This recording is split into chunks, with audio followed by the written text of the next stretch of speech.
ప్రపంచంలో అది ఎక్కడికెళ్ళినా సరే, ఒక బిలో మిడిల్ క్లాస్ కావచ్చు, మిడిల్ క్లాస్ కావచ్చు, అబోవ్ మిడిల్ క్లాస్ కావచ్చు, ఎవరు చూసినా సరే చివరికి రిచ్ అయినా కావచ్చు.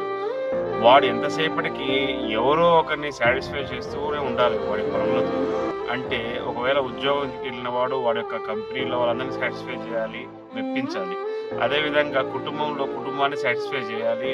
అదేవిధంగా సొసైటీలోకెళ్తే సొసైటీలో వాడిని కూడా సాటిస్ఫై అవ్వాలి. వాడిని వాడే కాంప్రమైజ్ చేసుకోవాలి తప్ప వాడిని ఎవరు పట్టించుకోరు. ఎందుకంటే ఒకవేళ వాడేదో రిలాక్స్ అయ్యి కొంచెము హమ్మయ్య! ఈరోజు నాకు బాగుందన్న టైంకి వాడి మీద ఏదో ఒక బరువు బాధ వచ్చి మీద పడడం జరుగుతుంది. సో నేనేమంటానంటే ఇప్పుడు చాలామంది ఈ కాలంలో ఏదో ఒక రిలాక్సేషన్ కోసము, ఒక సొల్యూషన్ కోసం ఎవరినో ఒకరు సలహా అడగడం మొదలుపెడతారు ఇలాంటి సిట్యుయేషన్స్‌లో. మనకు మించినటువంటి మోటివేటర్ ఎవరు లేరండి. మనలోనే ఒక మోటివేటర్ ఉంటాడు. వాడితో మీరు రోజు ఒకసారి కమ్యూనికేట్ అయితే మీకు ఎన్నిటికో సొల్యూషన్ దొరుకుతుంది. కష్టమైనది కూడా చాలా సులువుగా దారి చూపిస్తాడు. సో నా రిక్వెస్ట్ ఏంటంటే ఎవరైతే తనతో తను మాట్లాడతాడో వాడు జీవితంలో ఎదగలుగుతాడు. ఎవరినో సలహా అడగాల్సిన అవసరం లేదు. మీతో మీరు మాట్లాడడం నేర్చుకోండి. ఎన్నిటికో సొల్యూషన్ మీకే దొరుకుతుంది.